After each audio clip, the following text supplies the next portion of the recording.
Book 3, Chapter 1 of The Lancashire Witches. This recording is in the public domain. Reading by Andy Minter.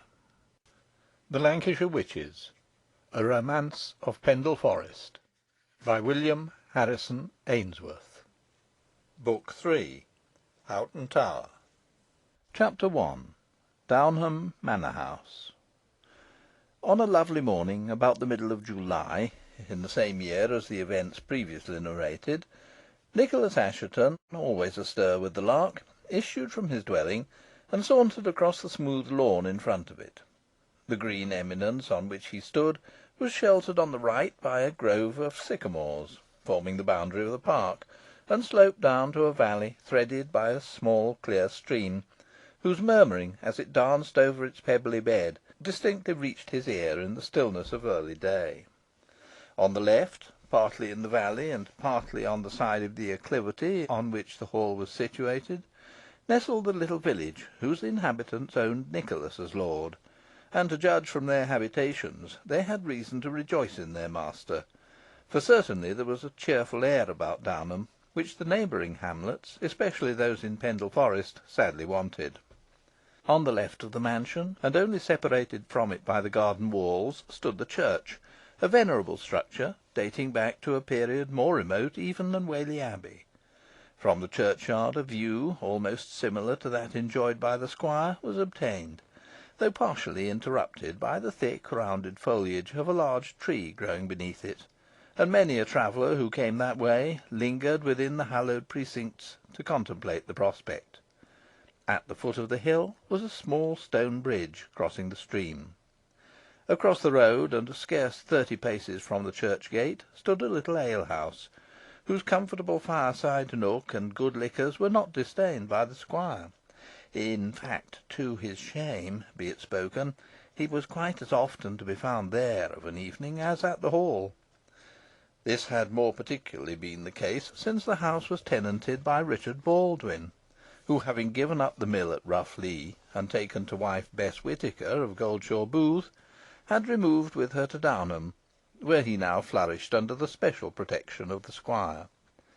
Bess had lost none of her old habits of command, and it must be confessed that poor Richard played a very secondary part in the establishment. Nicholas, as may be supposed, was permitted considerable licence by her, but even he had limits, which she took good care he should not exceed. The Downham domains were well cultivated, the line of demarcation between them and the heathy wastes adjoining being clearly traced out, and you had only to follow the course of the brook to see at a glance where the purlieus of the forest ended, and where Nicholas Assheton's property commenced, the one being a dreary moor, with here and there a thicket upon it, but more frequently a dangerous morass covered with sulphur-coloured moss, and the other consisting of green meadows, bordered in most instances by magnificent timber. The contrast, however, was not without its charm, and while the sterile wastes set off the fair and fertile fields around them, and enhanced their beauty, they offered a wide uninterrupted expanse, over which the eye could range at will. On the further side of the valley, and immediately opposite the lawn whereupon Nicholas stood, the ground gradually arose until it reached the foot of Pendle Hill, which here, assuming its most majestic aspect, constituted the grand and peculiar feature of the scene. Nowhere could the lordly eminence be seen to the same advantage as from this point, and Nicholas contemplated it with feelings of rapture, which no familiarity could diminish. The sun shone brightly upon its rounded summit, and upon its seamy sides, revealing all its rifts and ridges, adding depth of tint to its dusky soil, laid bare in places by the winter torrents, lending new beauty to its purple heath, and making its grey sod glow as with fire. So exhilarating was the prospect, that Nicholas felt half tempted to cross the valley and scale the hill before breaking his fast, but other feelings checked him, and he turned towards the right.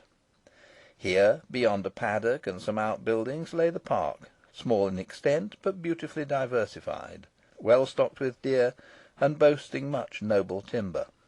In the midst was an exquisite knoll, which, beside commanding a fine view of Pendle Hill, Downham, and all the adjacent country, brought within its scope, on the one hand, the ancient castle of Clithero and the heights overlooking Whalley, and on the other, the lovely and extensive vale through which the Ribble wandered. This also was a favourite point of view with the squire, and he had some idea of walking towards it, when he was arrested by a person who came from the house, and who shouted to him, hoarsely but blithely, to stay. The new comer was a man of middle age, with a skin almost as tawny as a gipsy's, a hooked nose, black beetling brows, and eyes set so strangely in his head that they communicated a sinister expression to his countenance. He possessed a burly frame, square and somewhat heavy, though not so much as to impede his activity. In deportment and stature, though not in feature, he resembled the squire himself, and the likeness was heightened by his habiliments being part of Nicholas's old wardrobe, the doublet and hose, and even the green hat and boots, being those in which Nicholas made his first appearance in this history. The person who thus condescended to be fed and clothed at the squire's expense, and who filled a situation something between guest and menial, without receiving the precise attention of the one or the wages of the other, but who made himself so useful to Nicholas that he could not dispense with him, neither perhaps would he have been shaken off, even if it had been desired, was named Lawrence Fogg, an entire stranger to the country, whom Nicholas had picked up at Colne, and whom he had invited to Downham for a few weeks' hunting, and had never been able to get rid of since. Lawrence Fogg liked his quarters immensely, and determined to remain in them, and, as a means to so desirable an end, he studied all the squire's weak points and peculiarities, and these not being very difficult to be understood, he soon mastered them, and mastered the squire into the bargain, but without allowing his success to become manifest. Nicholas was delighted to find one with tastes so congenial to his own, who was so willing to hunt or fish with him, who could train a hawk as well as Phil Royal, the falconer, diet a fighting cock as well as Tom Shaw, the cockmaster, enter a hound better than Charlie Crouch, the old huntsman, shoot with the long bow further than any one except himself, and was willing to toss off a pot with him, or sing a merry stave whenever he felt inclined. Such a companion was invaluable, and Nicholas congratulated himself upon the discovery, especially when he found Lawrence Fogg not unwilling to undertake some delicate commissions for him, which he could not well execute himself, and which he was unwilling should reach Mistress Assheton's ears. These were managed with equal adroitness and caution. About the same time, too, Nicholas, finding money scarce, and not liking to borrow it in person, delegated Fogg, and sent him round to his friends to ask for a loan, but in this instance the mission was attended with very indifferent success, for not one of them would lend him so small a sum as £30, all averring that they stood in need of it quite as much as himself. Though somewhat inconvenienced by their refusal, Nicholas bore the disappointment with his customary equanimity, and made merry with his friend as if nothing had happened. Fogg showed an equally accommodating spirit in all religious observances, and, though much against his inclination, attended morning discourses and lectures with his patron, and even made an attempt at psalm singing, but on one occasion, missing the tune, and coming in with a bacchanalian chorus, he was severely rebuked by the minister, and enjoined to keep silence in future. Such was the friendly relation subsisting between the parties when they met together on the lawn on the morning in question. "Well, Fogg," cried Nicholas, after exchanging salutations with his friend, "what say you to hunting the otter in the Ribble after breakfast? 'Tis a rare day for the sport, and the hounds are in excellent order. There's an old dam and her litter which we must kill, for she has been playing the very devil with the fish for a space of more than 2 mile, and if we let her off for another week we shall have neither salmon, trout, nor umber, as all will have passed down the maws of her voracious brood." "And that would be a pity, in good sooth, squire," replied Fogg, "for there are no fish like those of the Ribble." "Nothing I should prefer to the sport you promise. But I thought you had other business for me to day. Another attempt to borrow money, eh?" "Ay, from my cousin, Dick Assheton," rejoined Nicholas. "He'll lend me the £30, I am quite sure. But you had better defer the visit till to morrow, when his father, Sir Richard, will be at Whalley, and when you can have him to yourself. Dick will not say you nay, depend on't. He is too good a fellow for that. A murrain on those close fisted curmudgeons, Roger Nowell, Nicholas Townley, and Tom Whitaker. They ought to be delighted to oblige me." "But they declare they have no money," said Fogg. "No money! Pshaw!" exclaimed Nicholas. "An idle excuse. They've got chests full. Would I had all Roger Nowell's gold, I should not require another supply for years. But, 'sdeath, I will not trouble myself for a paltry £30.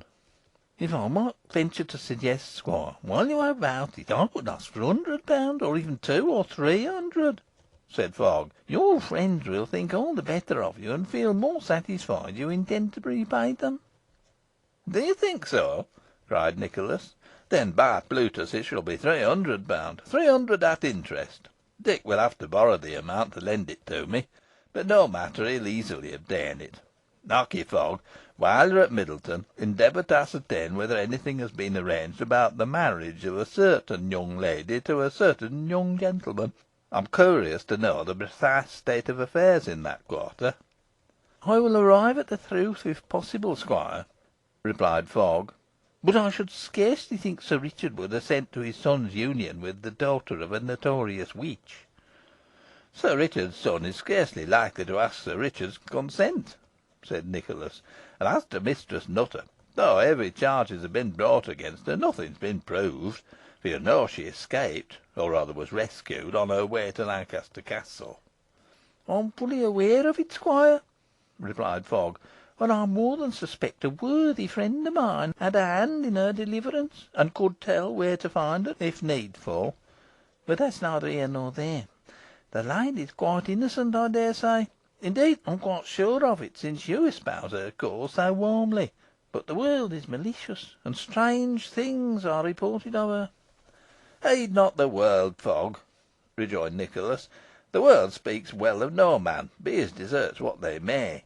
The world says that I waste my estate in wine, women, and horseflesh; that I spend time in pleasures which might be profitably employed; that I neglect my wife, forget my religious observances, am on horseback when I should be afoot, at the alehouse when I should be at home, and at a marriage when I should be at funeral, shooting when I should be keeping me books.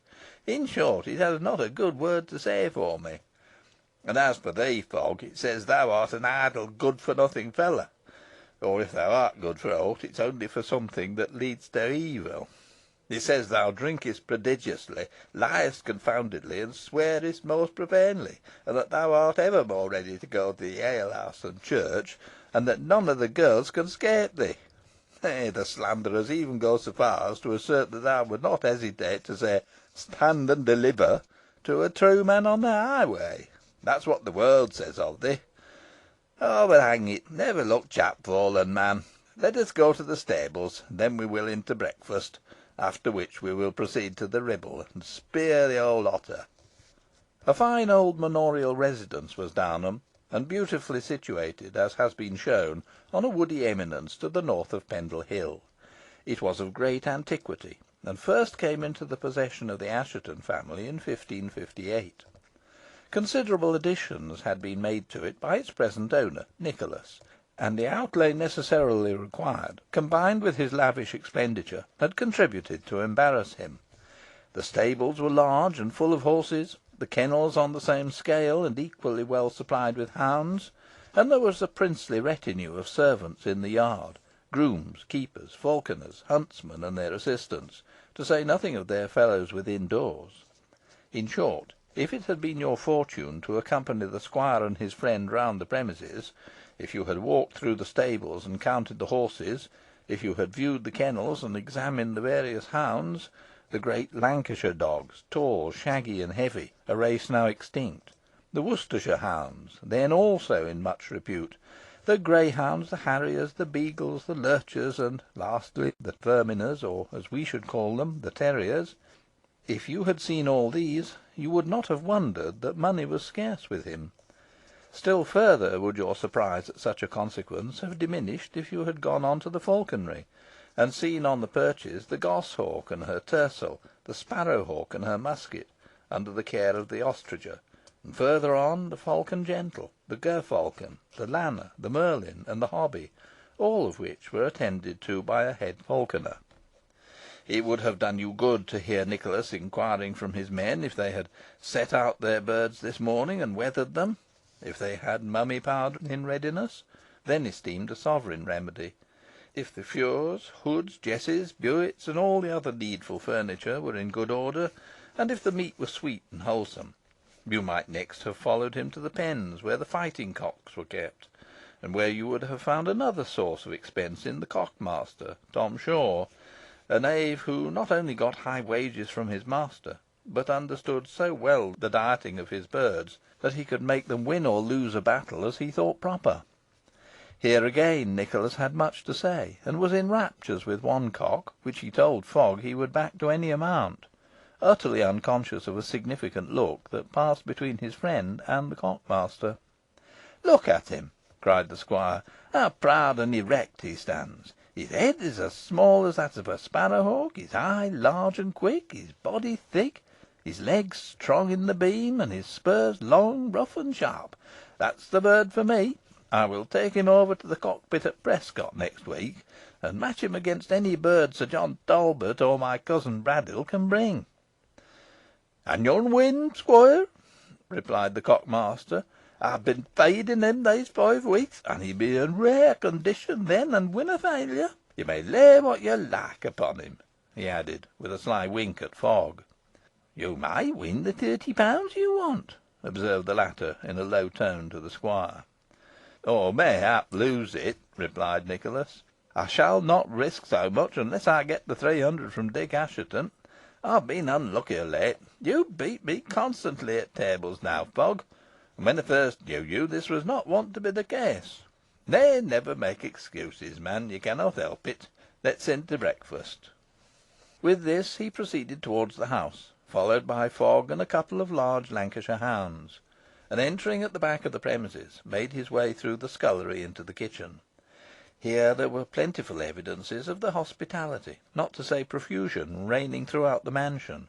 An open door showed a larder stocked with all kinds of provisions, and before the fire joints of meat and poultry were roasting, pies were baking in the oven, and over the flames in the chimney was suspended a black pot, large enough for a witch's cauldron. The cook was busied in preparing for the gridiron some freshly caught trout, intended for the squire's own breakfast, and the kitchen maid was toasting oatcakes, of which there was a large supply in the bread flake depending from the ceiling. Casting a look round, and exchanging a few words with the cook, Nicholas moved on, still followed by Fogg and the hounds, and, tracking along the stone passage, entered the great hall. Here the same disorder and irregularity prevailed as in his own character and conduct. All was litter and confusion. Around the walls were hung breastplates and buff coats, morions, shields, and two-handed swords, but they were half hidden by fishing nets, fowling nets, dogs' collars, saddles and bridles, housing, crossbows, longbows, quivers, baldricks, horns, spears, guns, and every other implement then used in the sports of the river or the field. The floor was in an equal state of disorder. The rushes were filled with half gnawed bones, brought thither by the hounds, and in one corner, on a mat, was a favourite spaniel and her whelps. The squire, however, was happily insensible to the condition of the chamber, and looked around it with an air of satisfaction, as if he thought it the perfection of comfort. A table was spread for breakfast, near a window looking out upon the lawn, and 2 covers only were laid, for Mistress Nicholas Assheton did not make her appearance at this early hour. And now was exhibited one of those strange contradictions of which the squire's character was composed. Kneeling down by the side of the table, and without noticing the mocking expression of Fogg's countenance as he followed his example, Nicholas prayed loudly and fervently for upwards of 10 minutes, after which he arose and gave a shout which proved that his lungs were unimpaired, and not only roused the whole house, but set all the dogs barking. Presently a couple of serving men answered this lusty summons, and the table was covered with good and substantial dishes, which he and his companion attacked with a vigour such as only the most valiant trencherman can display. Already has it been remarked that a breakfast at the period in question resembled a modern dinner, and better proof could not have been afforded of the correctness of the description than the meal under discussion, which comprised fish, flesh, and fowl, boiled, broiled, and roast, together with strong ale and sack. After an hour thus agreeably employed, and while they were still seated, though breakfast had pretty nearly come to an end, a serving man entered, announcing Master Richard Sherborne of Dunmow. The squire instantly sprang to his feet, and hastened to welcome his brother-in-law. "Good day to you, Dick," he cried, shaking him heartily by the hand. "But what happy chance brings you here so early? But first sit down and eat. Eat and talk afterwards. Here, Roger, Harry, bring another platter and napkin, and let us have more broiled trout and a cold capon, a pasty, or whatever you can find in the larder. Try some of this gammon meanwhile, Dick. It'll help down a can of ale. And now what brings thee hither, lad? Pressing business, no doubt. Thou mayst speak before Fogg. I have no secrets from him. He is my second self." "I have no secrets to divulge, Nicholas," replied Sherborne, "and I will tell you at once what I am come about. Have you heard that the King is about to visit Hoghton Tower in August?" "No, this is news to me," replied Nicholas. "Does your business relate to his visit?" "It does," replied Sherborne. "Last night a messenger came to me from Sir Richard Hoghton, entreating me to move you to do him the favour and courtesy to attend him at the King's coming, and wear his livery." "I wear his livery!" exclaimed Nicholas, indignantly. "'Sdeath! what do you take me for, cousin Dick?"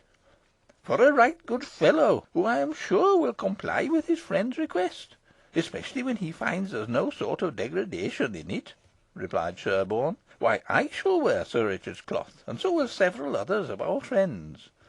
There will be rare doings at Hoghton maskings, mummings, and all sorts of revels, besides hunting, shooting, racing, wrestling, and the devil knows what.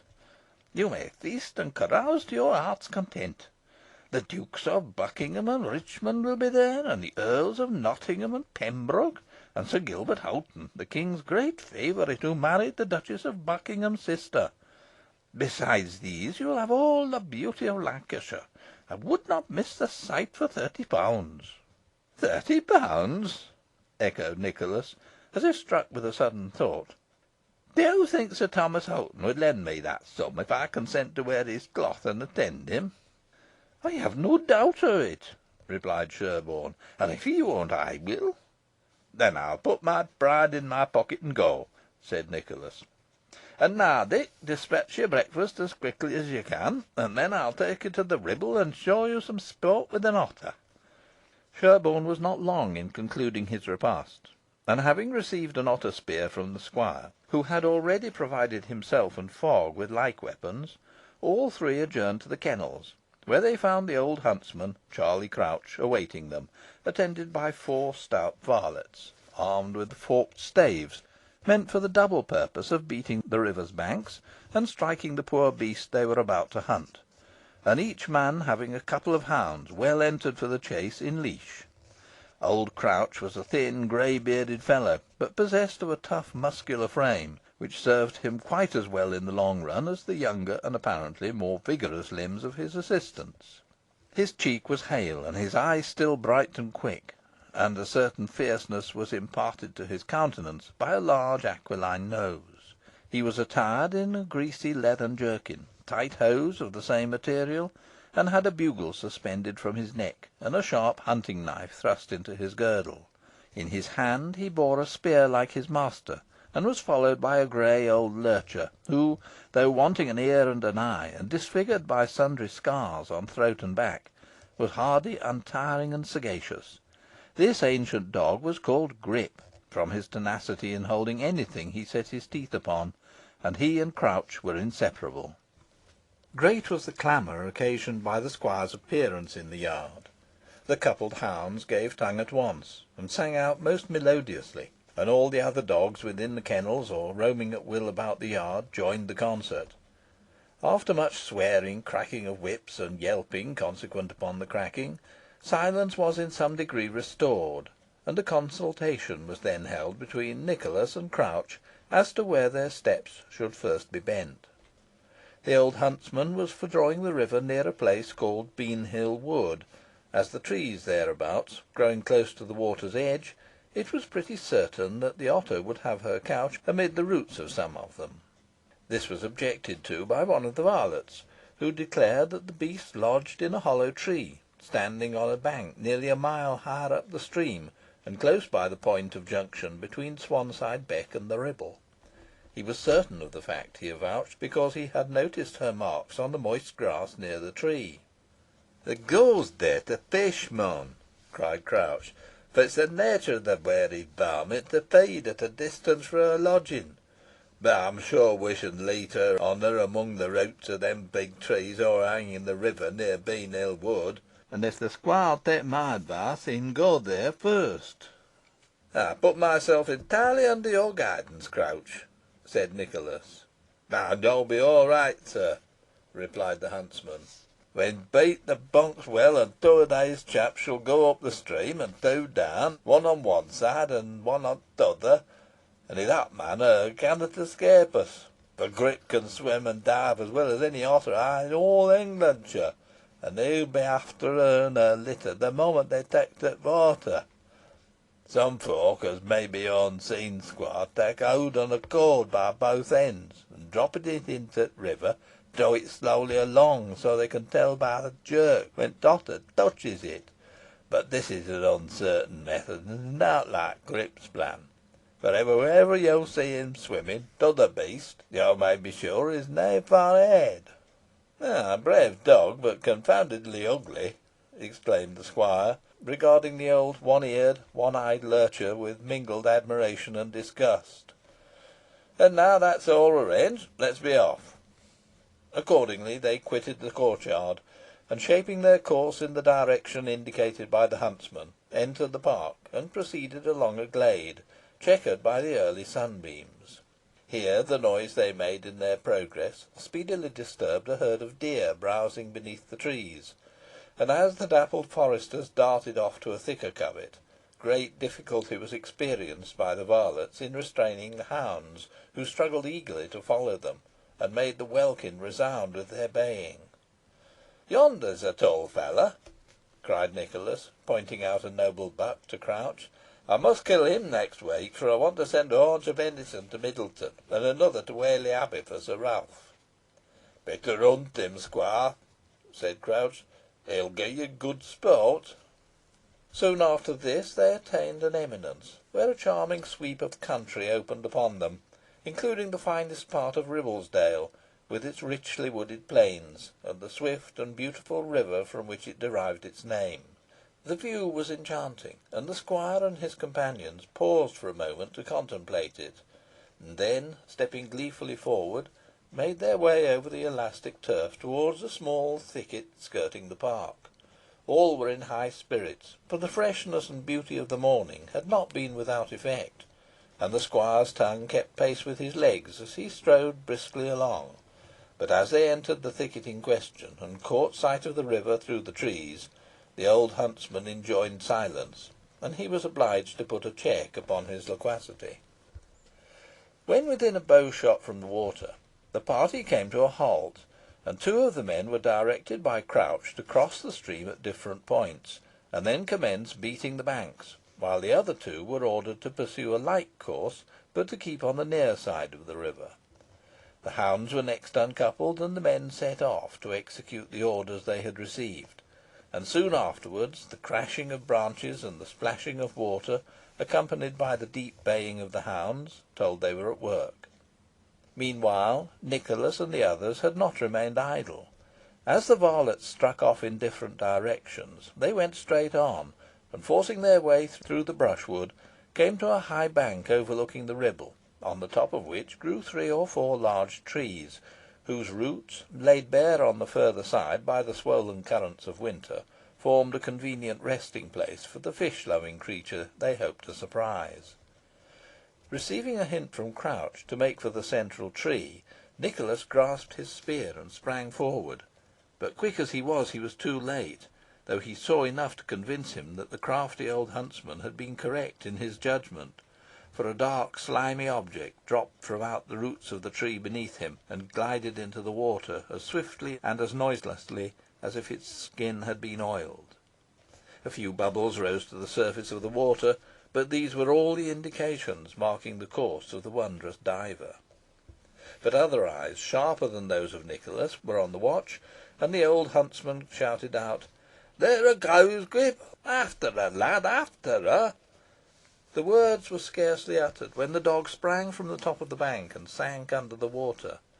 For some seconds no trace could be observed of either animal, and then the shaggy nose of the lurcher was seen nearly 50 yards higher up the river, and after sniffing around for a moment, and fixing his single eye on his master, who was standing on the bank and encouraging him with his voice and gesture, he dived again.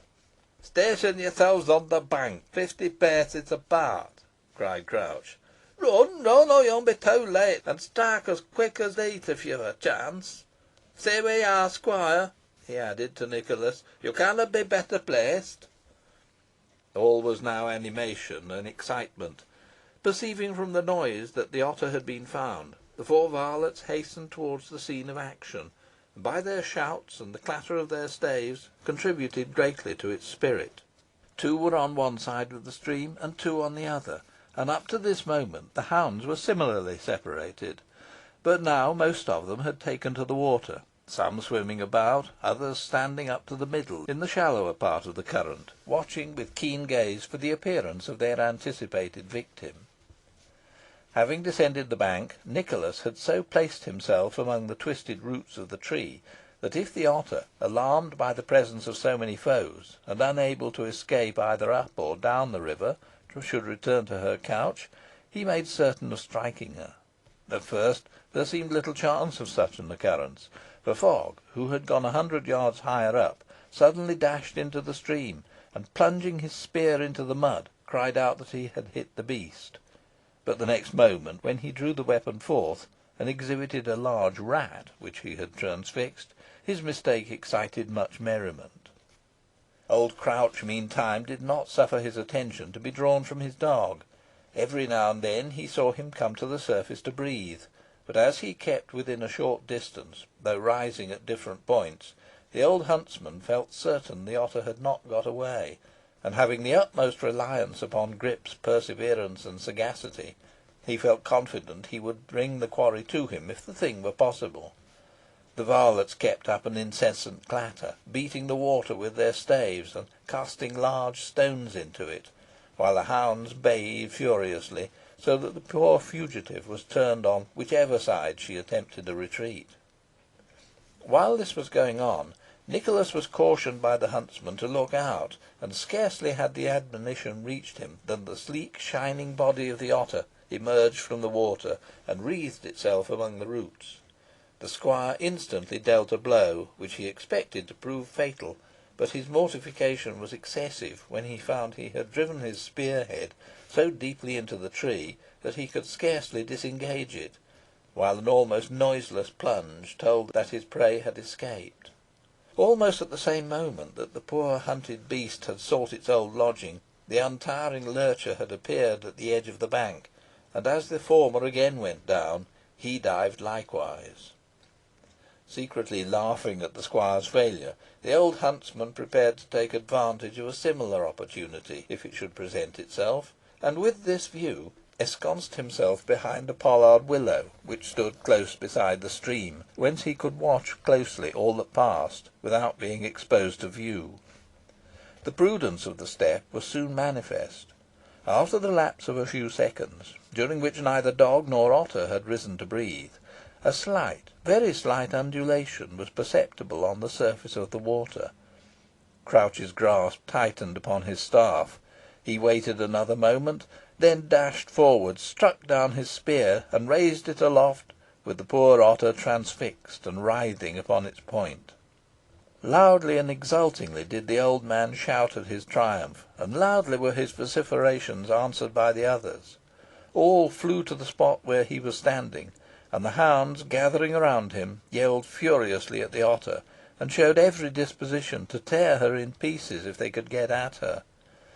Kicking the noisiest and fiercest of them out of the way, Crouch approached the river's bank, and lowered the spear head till it came within reach of his favourite Grip, who had not yet come out of the water, but stood within his depth, with his one red eye fixed on the enemy he had so hotly pursued, and fully expecting his reward.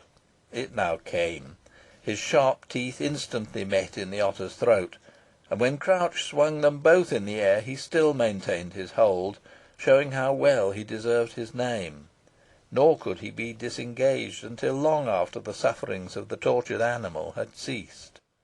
To say that Nicholas was neither chagrined at his ill success, nor jealous of the old huntsman's superior skill, would be to affirm an untruth. But he put the best face he could upon the matter, and praised Grip very highly, alleging that the whole merit of the hunt rested with him.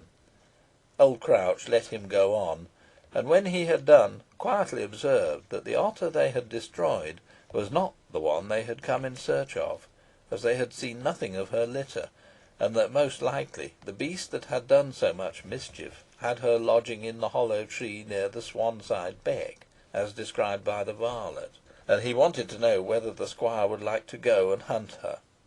Nicholas replied that he was quite willing to do so, and hoped he should have better luck on the second occasion, and with this they set forward again, taking their way along the side of the stream, beating the banks as they went, but without rousing anything beyond an occasional water rat, which was killed almost as soon as found by Grip. Somehow or other, without any one being aware what led to it, the conversation fell upon the two old witches, Mothers Demdike and Chattox, and the strange manner in which their career had terminated on the summit of Pendle Hill, if indeed it could be said to have terminated, when their spirits were reported to haunt the spot, and might be seen, it was asserted, at midnight flitting round the beacon, and shrieking dismally. The restless shades were pursued, it was added, by the figure of a monk in white mouldering robes, supposed to be the ghost of Paslew. It was difficult to understand how these apparitions could be witnessed, since no one, even for a reward, could be prevailed upon to ascend Pendle Hill after nightfall. But the shepherds affirmed that they had seen them from below, and that was testimony sufficient to shake the most sceptical. One singular circumstance was mentioned, which must not be passed by without notice, and this was, that when the cinders of the extinct beacon fire came to be examined, no remains whatever of the two hags could be discovered, though the ashes were carefully sifted, and it was quite certain that the flames had expired long before their bodies could be consumed. The explanation attempted for this marvel was that Satan had carried them off while yet living, to finish their combustion in a still more fiery region. Mention of Mother Demdike naturally led to her grandson Jem Device, who, having escaped in a remarkable manner on the night in question, notwithstanding the hue and cry made after him, had not, as yet, been captured, though he had been occasionally seen at night, and under peculiar circumstances, by various individuals, and amongst others by old Crouch, who, however, declared that he had been unable to lay hands upon him. Allusion was then made to Mistress Nutter, whereupon it was observed that the squire had changed the conversation quickly, while sundry sly winks and shrugs were exchanged among the varlets of the kennel, seemingly to intimate that they knew more about the matter than they cared to admit. Nothing more, however, was elicited than that the escort conducting her to Lancaster Castle, together with the other witches, after their examination before the magistrates at Whalley and committal, had been attacked, while it was passing through a woody defile in Bowland Forest, by a party of men in the garb of foresters, and the lady set free. Nor had she been heard of since. What made this rescue the more extraordinary was that none of the other witches were liberated at the same time, but some of them, who seemed disposed to take advantage of the favourable interposition, and endeavoured to get away, were brought back by the foresters to the officers of justice, thus clearly proving that the attempt was solely made on Mistress Nutter's account, and must have been undertaken by her friends. Nothing, it was asserted, could equal the rage and mortification of Roger Nowell and Potts on learning that their chief prey had thus escaped them, and by their directions for more than a week the strictest search was made for the fugitive throughout the neighbourhood, but without effect. No clue could be discovered to her retreat. Suspicion naturally fell upon the two Asshetons, Nicholas and Richard, and Roger Nowell roundly taxed them with contriving and executing the enterprise in person, while Potts told them they were guilty of misprision of felony, and threatening them with imprisonment for life, forfeiture of goods, and of rents, for the offence, But as the charge could not be proved against them, notwithstanding all the efforts of the magistrate and attorney, it fell to the ground, and Master Potts, full of chagrin at this unexpected and vexatious termination of the affair, returned to London, and settled himself in his chambers in Chancery Lane. His duties, however, as clerk of the court, would necessarily call him to Lancaster in August, when the assizes commenced, and when he would assist in the trials of such of the witches as were still in durance. From Mother Demdike it was natural that the conversation should turn to her weird retreat, Malkin Tower, and Richard Sherborne expressed his surprise that the unhallowed structure should be suffered to remain standing after her removal. Nicholas said he was equally anxious with his brother-in-law for its demolition, but it was not so easy to be accomplished as it might appear, for the deserted structure was in such ill repute with the common folk, as well as every one else, that no one dared approach it, even in the daytime. A boggart, it was said, had taken possession of its vaults, and scared away all who ventured near it, sometimes showing himself in one frightful shape, and sometimes in another, now as a monstrous goat, now as an equally monstrous cat, uttering fearful cries, glaring with fiery eyes from out the windows, or appearing in all his terror on the summit of the tower. Moreover, the haunted structure was frequently lighted up at dead of night.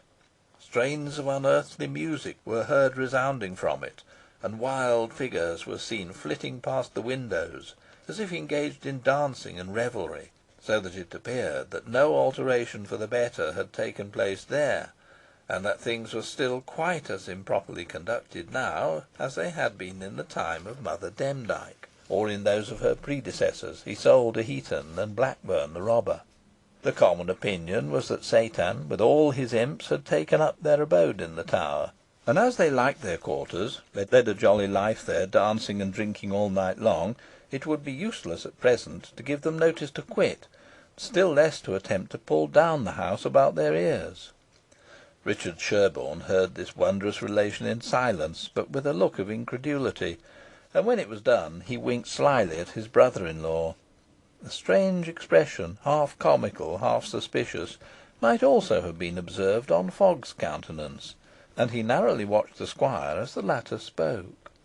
But with the disappearance of the malignant old hags who had so long infested the neighbourhood, had all the mischief and calamity ceased?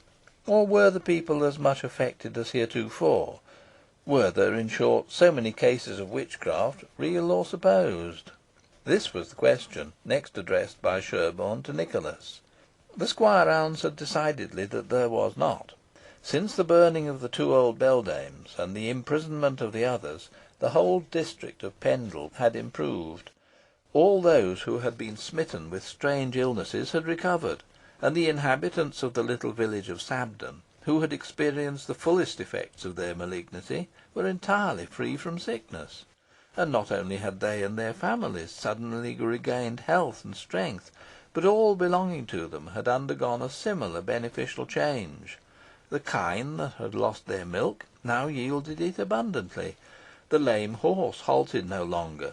The murrain ceased among the sheep. The pigs that had grown lean amidst abundance fattened rapidly. And though the farrows that had perished during the evil ascendancy of the witches could not be brought back again, their place promised speedily to be supplied by others. The corn blighted earlier in the year had sprung forth anew, and the trees, nipped in the bud, were laden with fruit.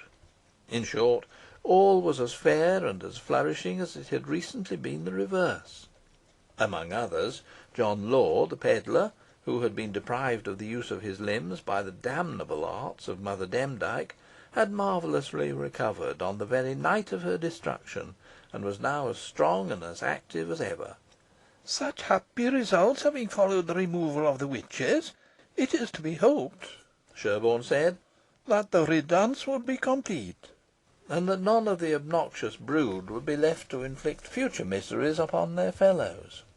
This could not be the case so long as James Device was allowed to go at large, nor while his mother, Elizabeth Device, a notorious witch, was suffered to escape with impunity. There was also Jennet, Elizabeth's daughter, a mischievous and ill-favoured little creature, who inherited all the ill qualities of her parents. These were spawn of the old snake, and until they were entirely exterminated there could be no security against a recurrence of the evil. Again, there was Nance Redferne, old Chattox's granddaughter, a comely woman enough, but a reputed witch and an undoubted fabricator of clay images. She was still at liberty, though she ought to be with the rest in the dungeons of Lancaster Castle. It was useless to allege that with the destruction of the old hags all danger had ceased. Common prudence would keep the others quiet now, but the moment the storm had passed over they would resume their atrocious practices, and all would be as bad as ever. No, no, the tree must be utterly uprooted, or it would inevitably burst forth anew.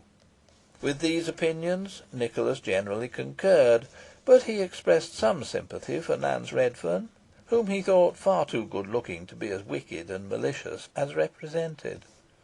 But however that might be, and however much he might desire to get rid of the family of the Devices, he feared such a step might be attended with danger to Alizon, and that she might in some way be implicated with them. This last remark he addressed in an undertone to his brother-in-law. Sherborne did not at first feel any apprehension on that score, but on reflection he admitted that Nicholas was perhaps right, and though Alizon was now the recognised daughter of Mistress Nutter, yet her long and intimate connection with the Device family might operate to her prejudice, while her near relationship to an avowed witch would not tend to remove the unfavourable impression. Sherborne then went on to speak in the most rapturous forms of the beauty and goodness of the young girl who formed the subject of their conversation, and declared he was not in the least surprised that Richard Assheton was so much in love with her. And yet, he added, a most extraordinary change had taken place in her since the dreadful night on Pendle Hill, when her mother's guilt had been proclaimed, and when her arrest had taken place as an offender of the darkest dye. Alizon, he said, had lost none of her beauty, but her light and joyous expression of countenance had been supplanted by a look of profound sadness, which nothing could remove. Gentle and meek in her deportment, she seemed to look upon herself as under a ban, and as if she were unfit to associate with the rest of the world. In vain Richard Assheton and his sister endeavoured to remove this impression by the tenderest assiduities. In vain they sought to induce her to enter into amusements consistent with her years. She declined all society but their own, and passed the greater part of her time in prayer. Sherborne had seen her so engaged, and the expression of her countenance, he declared, was seraphic. On the extreme verge of a high bank situated at the point of junction between Swansea Beck and the Ribble stood an old decayed oak. Little of the once mighty tree beyond the gnarled trunk was left, and this was completely hollow, while there was a great rift near the bottom, through which a man might easily creep, and when once in, stand erect without inconvenience. Beneath the bank the river was deep and still, forming a pool where the largest and fattest fish were to be met with. In addition to this, the spot was extremely secluded, being rarely visited by the angler on account of the thick copse by which it was surrounded, and which extended along the back, from the point of view of confluence between the lesser and the larger stream, to Downham Mill, nearly half a mile distant.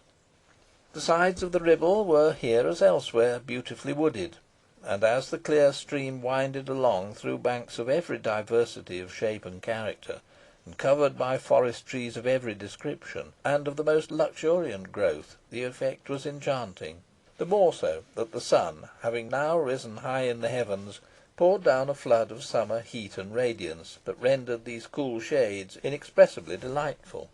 Pleasant was it, as the huntsmen leapt from stone to stone, to listen to the sound of the waters rushing past them; pleasant, as they sprang upon some green holm or fairy islet standing in the midst of the stream, and dividing its lucid waters, to suffer the eye to follow the course of the rapid current, and to see it here sparkling in the bright sunshine, there plunged in shade by the overhanging trees, now fringed with osiers and rushes, now embanked by the smoothest sward of emerald green, anon defended by steep rocks, sometimes bold and bare, but more frequently clothed with timber, and then sinking down by one of those sudden but exquisite transitions which nature alone dares display from this savage and sombre character into the softest and gentlest expression, everywhere varied, yet everywhere beautiful.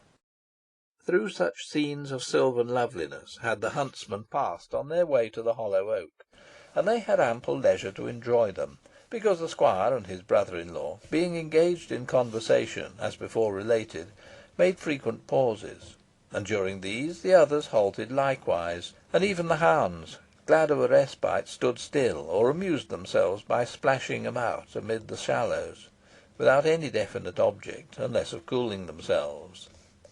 Then, as the leaders once more moved forward, arose the cheering shout, the loud deep bay, the clattering of staves, the crashing of branches, and all the other inspiriting noises accompanying the progress of the hunt. But for some minutes these had again ceased, and as Nicholas and Sherborne lingered beneath the shade of a widespread beech tree growing on a sandy hillock near the stream, and seemed deeply interested in their talk, as well they might, for it related to Alizon, the whole troop, including Fogg, held respectfully aloof, and awaited their pleasure to go on. The signal to move was at length given by the squire, who saw they were now not more than 100 yards from the bank on which stood the hollow tree they were anxious to reach. As the river here made a turn, and swept round the point in question, forming, owing to this detention, the deep pool previously mentioned, the bank almost facing them, and as nothing intervened, they could almost look into the rift near the base of the tree, forming, they supposed, the entrance to the otter's couch.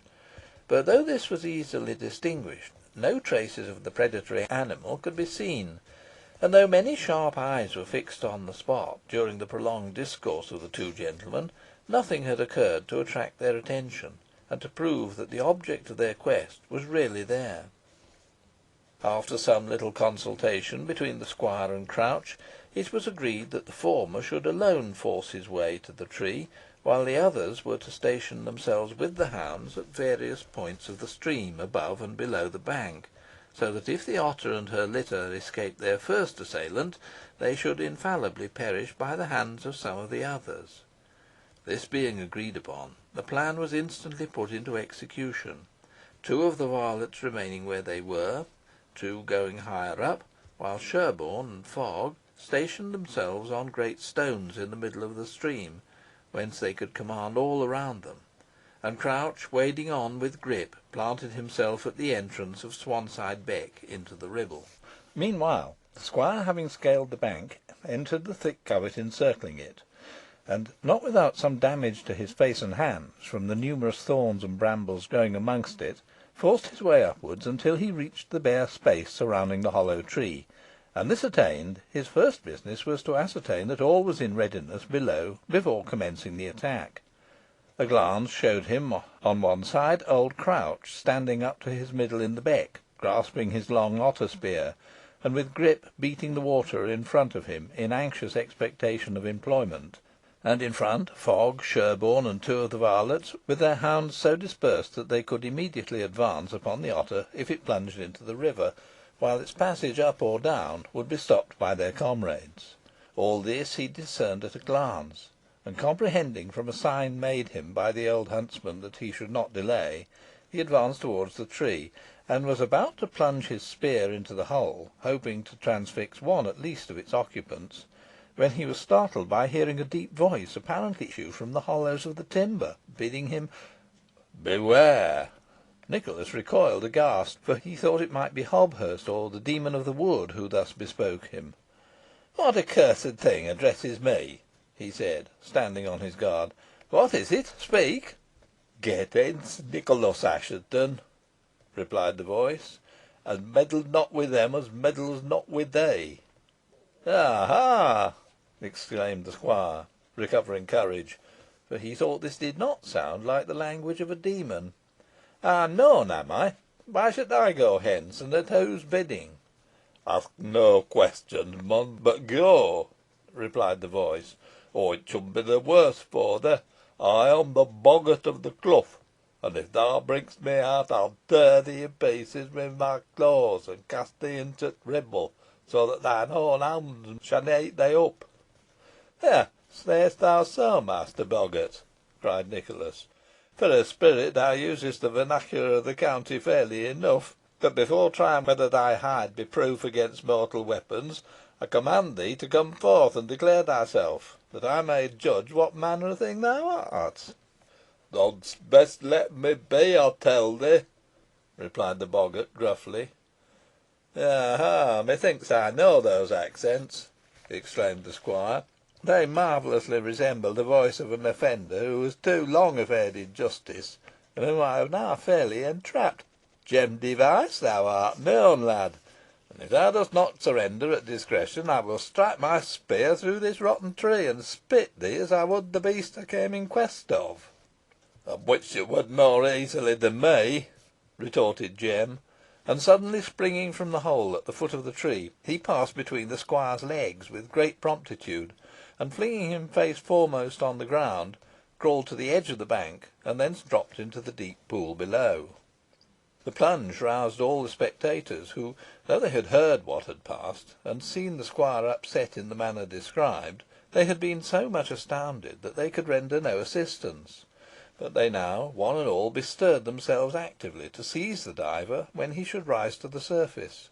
But though every eye was on the look out, and every arm raised, though the hounds were as eager as their masters, and, yelling fiercely, swam round the pool, ready to pounce upon the swimmer as upon a duck, all were disappointed, for even after a longer interval than their patience could brook, he did not appear.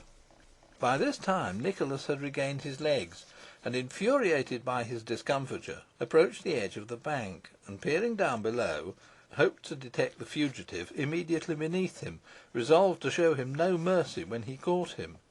But he was equally at fault with the others, and after more than 5 minutes spent in ineffectual search, he ordered Crouch to send Grip into the pool. The old keeper replied that the dog was not used to this kind of chase, and might not display his usual skill in it. But as the squire would take no nay, he was obliged to consent, and the otter hounds were called off, lest they should puzzle him. Twice did the shrewd lurcher swim round the pool, sniffing the air, after which he approached the shore, and scented close to the bank. But still it was evident that he could detect nothing, and Nicholas began to despair, when the dog suddenly dived. Expectation was then raised to the utmost, and all were on the watch again. Nicholas, leaning over the edge of the bank, with his spear in his hand, prepared to strike, but the dog was so long in reappearing that all had given him up for lost, and his master was giving utterance to ejaculations of grief and rage, and vowing vengeance against the warlock, when Grip's grisly head was once more seen above the surface of the water, and this time he had a piece of blue serge in his jaws, proving that he had hold of the raiment of the fugitive, and therefore the latter could not be far off, but had most probably got into some hole beneath the bank. No sooner was this notion suggested than it was acted on by the old huntsman and Fogg, and wading forward, they pricked the bank with their spears at various points below the level of the water. All at once Fogg fell forward. His spear had entered a hole, and had penetrated so deeply that he had lost his balance. But though soused over head and ears, he had made a successful hit, for the next moment Jem Device appeared above the water, and ere he could dive again, his throat was seized by Grip, and while struggling to free himself from the fangs of the tenacious animal, he was laid hold of by Crouch, and the varlets rushing forward to the latter's assistance, the ruffian was captured. Some difficulty was experienced in rescuing the captive from the jaws of the hounds, who, infuriated by his struggles, and perhaps mistaking him for some strange beast of chase, made their sharp teeth meet in various parts of his person, rending his garments from his limbs, and would no doubt have rent the flesh also, if they had been permitted. At length, after much fighting and struggling, mingled with yells and vociferations, Jem was borne ashore, and flung on the ground, where he presented a wretched spectacle, bleeding, half drowned, and covered with slime acquired during his occupation of the hole in the bank. But though unable to offer further resistance, his spirit was not quelled, and his eye glared terribly at his captors. Fearing they might have further trouble with him when he recovered from his present exhausted condition, Crouch had his hands bound tightly together with one of the dog leashes, and then would fain have questioned him as to how he managed to breathe in a hole below the level of the water, but Jem refused to satisfy his curiosity, and returned only a sullen rejoinder to any questions addressed to him, until the squire, who had crossed the river at some stepping stones lower down, came up, and the ruffian then inquired in a half menacing tone what he meant to do with him. "What do I mean to do with you?" cried Nicholas. "I'll tell you, lad. I shall send you at once to Whalley to be examined before the magistrates, and as the proofs are pretty clear against you, you'll be forward without any material delay to Lancaster Castle." "And you winna rescue me by the way, as you han done a certain notorious witch and murtheress," replied Jem, fiercely. "Take heed what you ha' done, squire. If I speak at all, I shan speak out, and to some purpose, I'd warrant you. If I go to Lancaster Castle, I winna go alone. One of your friends shall go with me." "Cursed villain, I guess thy meaning," replied Nicholas, "but thy vindictive purposes will be frustrated. No credence will be attached to thy false charges, while as to the lady thou aimest at, she is luckily beyond reach of thy malice." "Dunnot be too sure o' that, squire," replied Jem. "I can put the officers of justice as surely on her track as owd Crouch could set these hounds on the knotter. Lay your account on it. I winna die unavenged." "Heed him not," interposed Sherborne, seeing that the squire was shaken by his threat, and taking him apart. "It will not do to let such a villain escape. He can do you no injury, and as to Mistress Nutter, if you know where she is, it will be easy to give her a hint to get out of the way." "I don't know that," replied Nicholas, thoughtfully. "If I might be so bold as to offer my advice, squire," said old Crouch, advancing towards his master, "I'd tee a heavy stone round the fellow's throttle, and chuck him in the pool, and he'll tell no tales for all his bragging." "That would silence him effectually, no doubt, Crouch," replied Nicholas, laughing; "but a dog's death is too good for him. Besides, I'm pretty sure his destiny is not drowning. No, no, at all risks he shall go to Whalley. Hark ye, Fogg," he added, beckoning that worthy to him, "I commit the conduct and custody of the prisoner to you. Clap him on a horse, get on another yourself, take these 4 varlets with you, and deliver him into the hands of Sir Ralph Assheton, who will relieve you of all further trouble and responsibility. But you may add this to the baronet from me," he continued, in an undertone. "I recommend him to place under immediate arrest Elizabeth Device, the prisoner's mother, and her daughter Jennet. You understand, Fogg, eh?" "Perfectly," returned the other, with a somewhat singular look. "And your instructions shall be fulfilled to the letter. Have you anything more to commit to me?" "Only this," said Nicholas. "You may tell Sir Ralph that I propose to sleep at the Abbey to night. I shall ride over to Middleton in the course of the day to confer with Dick Assheton upon what has just occurred, and get the money from him, the £300, you understand. When my errand is done, I'll turn bridle towards Whalley. I shall return by Todmorden and through the gorge of Cliviger. You may as well tarry for me at the Abbey, for Sir Ralph will be glad of our company, and we can return together to Downham to morrow." As the squire thus spoke, he noticed a singular sparkle in Fogg's ill-set eyes, but he thought nothing of it at the time, though it subsequently occurred to his recollection. Meanwhile, the prisoner, finding no grace likely to be shown him, shouted out to the squire that if he were set free, he would make certain important disclosures to him respecting Fogg, who was not what he represented himself.